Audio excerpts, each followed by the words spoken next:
China is now at a crossroads in terms of national security strategy. There is a clear split over tactics between doves and hawks. Who are the doves and hawks in China, and what views do they represent? China prefers peaceful coexistence, but currently faces many challenges in terms of territorial sovereignty and national security issues. Both doves and hawks are seeking to defend China's national interests in different ways. What attitudes and measures should be taken to cope with the hot issues? The famous debate between Wu Jianmin, a dove, and Hu Xijin, a hawk, caused a sensation throughout China in 2014. Some Chinese netizens viewed Wu as too soft with regard to the West and even questioned his loyalty to the country at the time. Looking back, whose ideas are more applicable in today's China? In the past decade, more doves in China have become active in promoting their views of international politics and China's foreign policy, perhaps sensing a need to pull back rising nationalist sentiments within Chinese society. Do hawks necessarily represent populism? What populism-related risks is China facing today? China has always attempted to practice peaceful coexistence, but in recent years, it has faced challenges in upholding territorial sovereignty and security threats. In dealing with the current Sino-Indian confrontation, the DPRK nuclear crisis, as well as the Taiwan issue, people in China hold different views on how to act in the country's best interest. Some would support a more aggressive foreign policy inclined toward military action, while others favor peaceful dialogue as the way to cope with conflicting disputes. To discuss the different attitudes affecting the approach to foreign and security issues in China today, I'm happy to be joined in the studio by Hua Liming, former Chinese ambassador to Iran, and Tao Wenzhao, senior research fellow with the Chinese Academy of Social Sciences. We shall also speak to Professor M.D. Nalapart at Manipal University in New Delhi via telephone. That's our topic. This is Dialogue. I'm Yang Rui.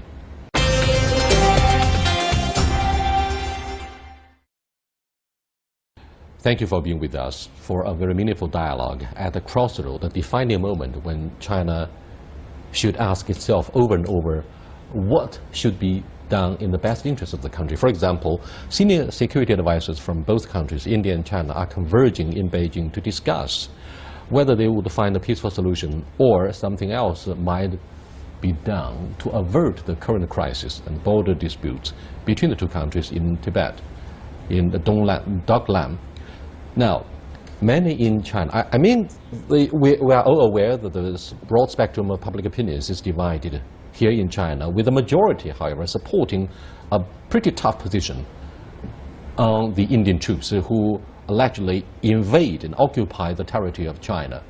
While there are some dovish voices who call for peaceful dialogue, I'd like to have your thoughts about whether we're going to find a peaceful solution or the other way around. When the country is rising, I think naturally it will have some nationalism in the society. And I think when Chinese territory is occupied by the Indian troops, naturally it will inflame the sentiments of nationalism. So I personally can completely understand the sentiments of nationalism inside Chinese society, as well as nationalism in Indian society too. Now, I think this is a big test for the politicians of two countries, the leaders of two countries, for them to settle the problem without fighting, without a war. But very quickly, Ambassador Hua, what's your position basically on the solution? Do you stand for a tough response or spend more time trying to figure out whether we can peacefully address the issue? Very quickly. I will try my best to exhaust all means of peaceful negotiations. And your take? I agree with Ambassador Hua. Yeah, military solution, of course, will be there. And the military solution is important. But this is the last resort. Only we exhaust all other means. Then we can go to the military solution. You mean all options are on the table, yes, including the use of force. But the use of force, the military action, would be the last resort. By the backup of a military force. Well, talk of The juxtaposition of doves and hawks originated in the US, Professor Tao Wenzhao, during the Cuban Missile Crisis in 1962. It happened to be the same year when the border crisis between India and China took place at the height of the Cold War. That's an event that in many ways symbolizes the Cold War. However, if we look at the US approach to the DPRK today, for instance, the dovish approach seems to have failed, and yet the hawkish approach is somehow still a step too far. Now, the DPRK, which is on the doorstep of China, which is likely to cause a nuclear proliferation as well as nuclear fallout, to seriously undermine the natural environment of the three northernmost provinces in Heilongjiang, Liaoning, and Jilin. So, what do you think? The issue of DPRK is quite different from the Cuba crisis in 1960s, because DPRK issue is the product or outcome of Cold War, and North Korea is the only product that under the Cold War has been threatened. So I think the debate inside the American society is that to use sanctions or to use military forces. I think neither of the means are incorrect, because this is the pattern that the U.S. North Korea should settle their problems. And first of all, the U.S. with the military presence in South Korea, with the frequent military exercise in South Korea, I think the DPRK issue can never be settled. I'm afraid the other issue which has triggered this discussion is actually what happened in 1962, the Cuban Missile Crisis. I'm afraid JFK, the American president, must be facing very tough position of the Pentagon, with some generals calling for preemptive strikes against the Soviet Union.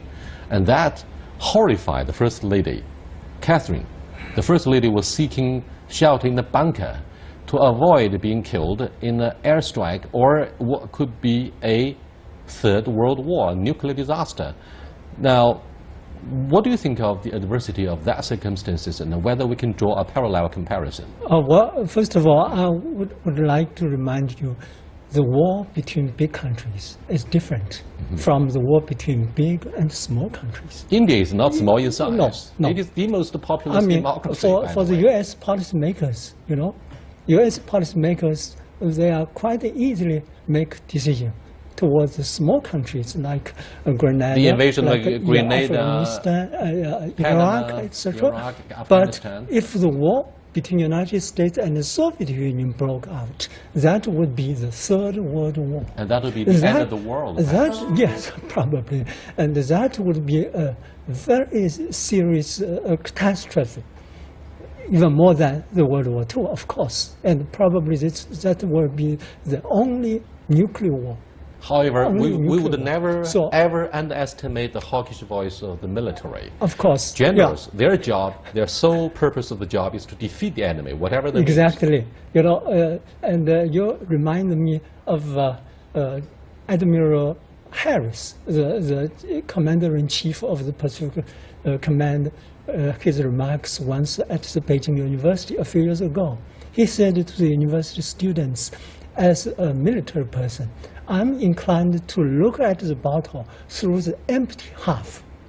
But I encourage you to look at the bottle through the half full. You know, as a military people, they always think about the worst case of a scenario. They always have to be prepared for the worst case of a scenario. So they often to be the hawkish. But that does not mean that all people from the military are hawkish. Some people from the military are very reasonable, are really modest. In fact, people, be they military guys or diplomats, are both held hostage by the discourse of a self-fulfilling prophecy. If you take China as the enemy, China is likely to be your enemy. If you take China as your friend, China, in most likelihood, would become your friend by the end of the day. Let me cross over to India to have an Indian voice on the phone, Professor M.D. Nalapad. Hi, Professor Nalapad. Here is the ongoing meeting between senior national security advisors from both sides, China and India, everybody is clearly aware the issue is border tensions. Now, we are discussing how to look at public opinions here in China and perhaps in India, where the media is known for being nationalistic, for arousing public attention in a very hostile way to antagonize the other side across the border. I would like to have your thoughts about how to look at the two entirely different approaches. Well, I'd like to simply say that the relationship between India and China is a relationship between 2.5 billion people, a lot of people in this globe. And India is, in about 15 years' time, going to be the number 3 economy in the world. China is going to be the number 1 economy in the world. And I hope that the number 1 and number 3 economies be friends with each other. India is already a big market for China. In fact, about $51 billion is the surplus, annual surplus of Chinese trade with India. That can double because China has producing so many items that India needs. Infrastructure, telecom, energy. So frankly, in my opinion, all this should not be put at risk by looking at things entirely from a military perspective. A military perspective is important, but a military perspective, frankly, is not the only perspective. So I hope that India-China relations will be looked at from a 360-degree perspective rather than just a 12-degree military perspective. Here is the issue of to what degree we can assume the maximum responsibility, not only for the international society. Above all, I'm afraid, it's eventually a matter of how to protect the fundamental national interests of our individual countries, India and China alike. So, a couple of weeks back, Chinese netizens in their millions and viewers of our program have heard a pretty tough voice from your Secretary of Defense. He said, India is no longer the country in 1962, and your country is ready to fight a war, a 2.5 war. It sent a pretty tough message to the Chinese audiences here. I'd like to have your take about what it means for the future of the two major economies in Asia. Well, I'd like to say that I think I know China quite well. I don't think that Chinese would like to fight India, and I know my country very well. We are certainly not interested in fighting China. Frankly, that particular territory which we are talking about is not of very great defense significance or strategic significance for China, but is very significant from the Indian point of view because this is very close to what we call the chicken's neck, which is the only access to the east of India from the rest of India. So I think this is an issue which I hope will be settled through dialogue, and I hope it will be settled in a friendly manner because, as I said, the consequences of these two countries going to war with each other and being, against each other for a generation more will benefit certain third countries, but will harm India and China and harm Asia very much. Well, thank you so much. There's no doubt that calm-hearted, level-minded people on both sides would do their best to find a peaceful solution. However, Ambassador Hua and Professor Tao, what if the Indian troops refuse to withdraw from the occupied territory of China? The occupation of territory of our neighboring countries cannot be tolerated. I think this is the base of the negotiation, any kind of negotiations, dialogue.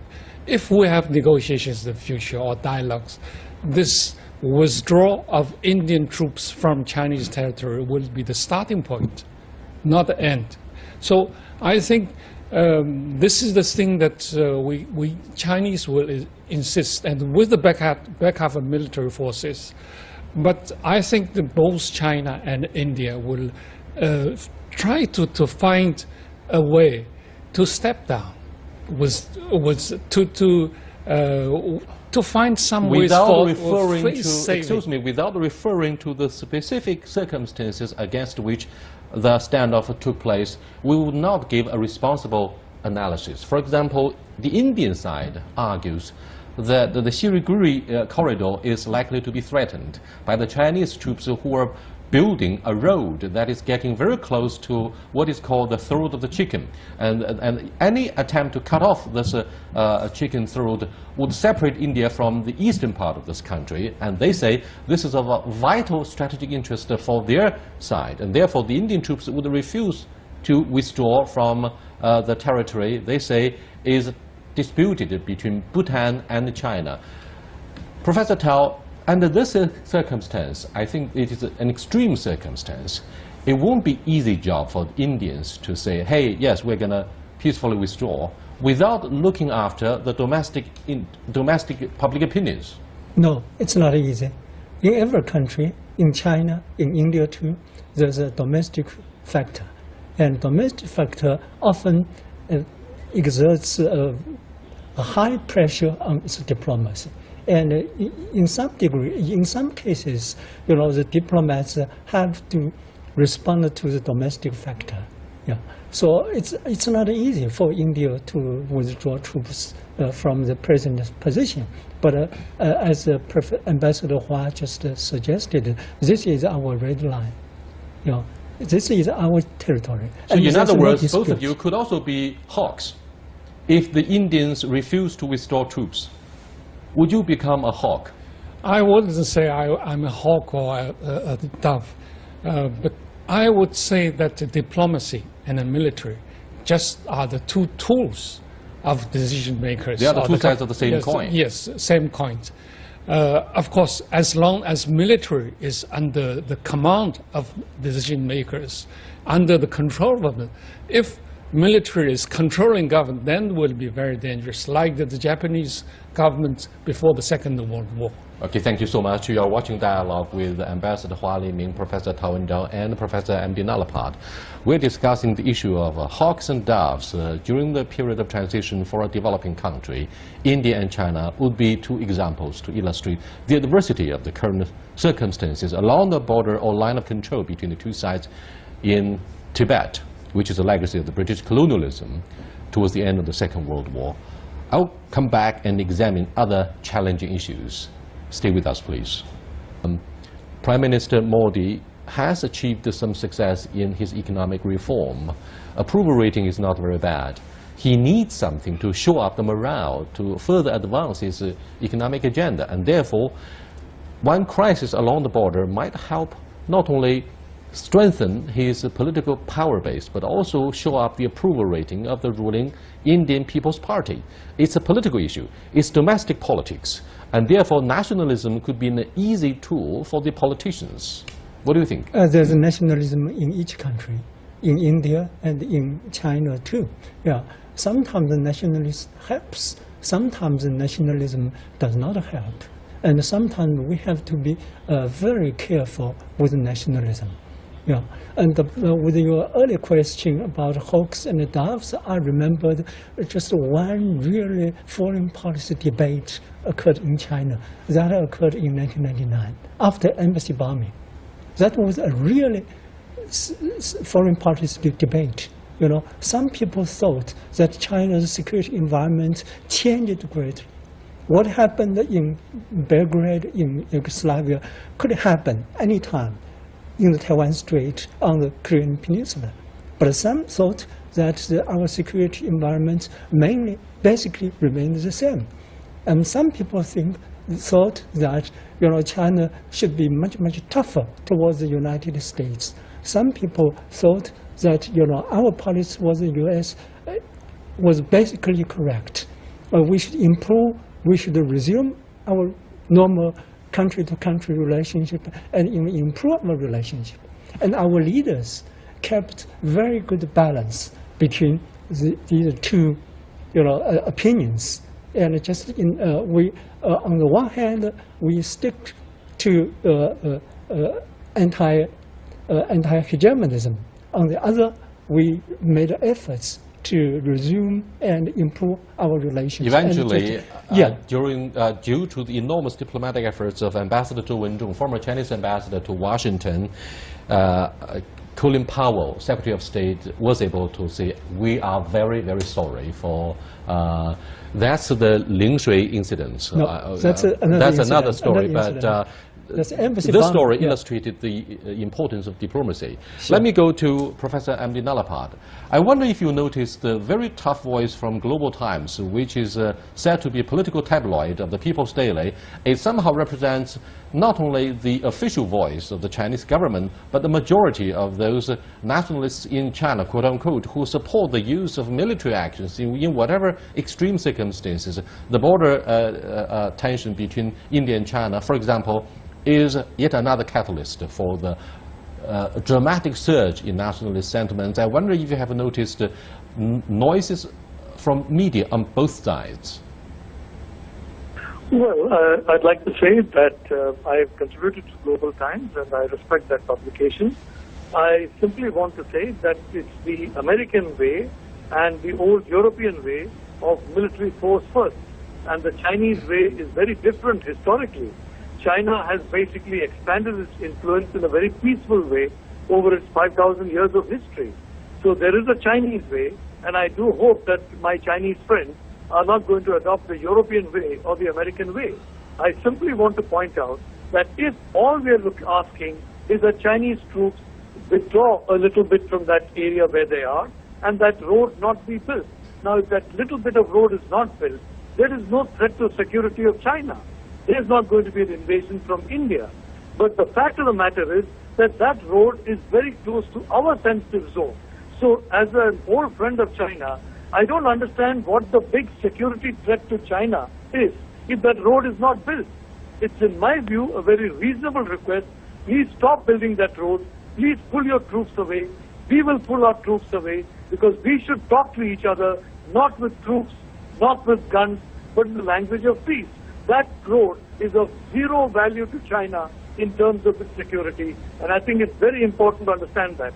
Looking at some of what is happening. Excuse me, Professor Nalapad, neither would there be a possibility of a Chinese invasion of India, and the road construction takes place inside the Chinese territory.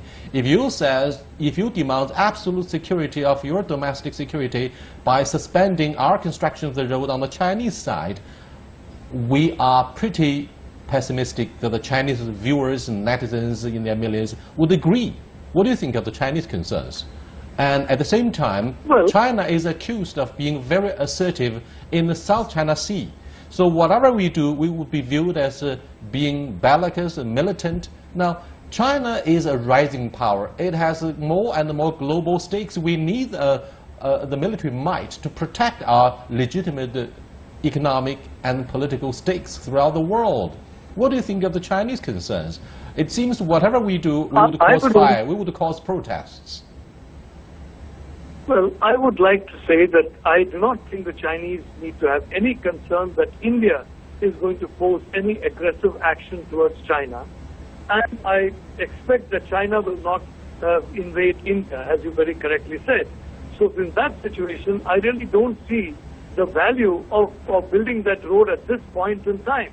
Maybe in the future when there is more trust, when there is more understanding, that can take place. The point is for us to build that trust and understanding by expanding our commercial relations, expanding our people-to-people relations. And may I remind you, Prime Minister Modi welcomed Chinese investment into India. Thanks a lot for being with us. Our friend, Professor Nalapad, he urged calm. He called for peaceful solution. However, he refused to give us a direct answer as to what would be the worst-case scenario if the Indian troops refuse to withdraw. He talked about the details of the negotiations between China and India. I think it's up to Chinese and Indian politicians to sit down around the negotiating tables and find a way to have a face-saving ways for both sides. This is very important. I hope in front of me were a military guy. They would talk about the use of force so that we can have a fair debate. You have very strong diplomatic background, a scholastic background. Let's look at the issue of assertiveness. China always comes under fire from the West, from other claimants in the South China Sea, for being aggressive in enlarging the islets, the reefs, and so on and so forth, in the so-called disputed waters. Now, why this word assertiveness appears on the public radar? Well, in recent years, China's diplomacy has changed a bit from the China diplomacy last century. You know, when Deng Xiaoping called for take a low profile towards international issues, etc. Yeah, China's national strength is expanded, of course, and China's obligation, China's responsibility to the world affairs, to the international issues also increased. And China provides public goods to the international society. And China also takes a little bit different position towards the territorial issue. Look, gentlemen, yeah. We haven't been able to fight a war since the early 1980s. You know what I'm talking about, the border clash between Vietnam and China. And therefore, with China being the second biggest economy, and hopefully will soon be the biggest in the near future, and after explosive growth of the military build-up under the leadership of Xi Jinping, there is a growing voice calling for the use of force in addressing territorial disputes. A military that would always talk about diplomacy would be a laughingstock, would be a joke, not only for domestic audiences and for other militaries perhaps. Look at how many wars the US went through since the end of the Second World War and the end of the Cold War. Without a real tough training of the military, you wouldn't call this a modernized armed force. And therefore, what do you think of, say, the legitimacy of having a tough voice of the Global Times? Editorials of Global Times always call for tough reactions to territorial disputes. Do you think there is there should be legitimacy for them to look tough? I wouldn't say it is a legitimacy. I would call it understandable. Because nationalism is kind of things that existed in every society, especially in a country like China, who is rising and very quickly in the world. So nationalism is widely in this country. But I would tell the decision makers and the politicians of all the countries in the world that nationalism is the double-edged sword. For domestic consumption, people can use it to consolidate their positions in the society. But once it is inflamed, the politicians and the political leaders can hardly to stop it, to prevent it. That will be a big danger for politicians. And I think when we talk about nationalism, we have to be very cautious. In hindsight, wisdom and review of the two wars since 9/11, perhaps the American government would think twice as to the wisdom of using armed forces, because they are still licking the wounds of trillions of dollars and loss of lives in Afghanistan and in Iraq. Thank you for being with us. We'll continue our discussion about doves and hawks.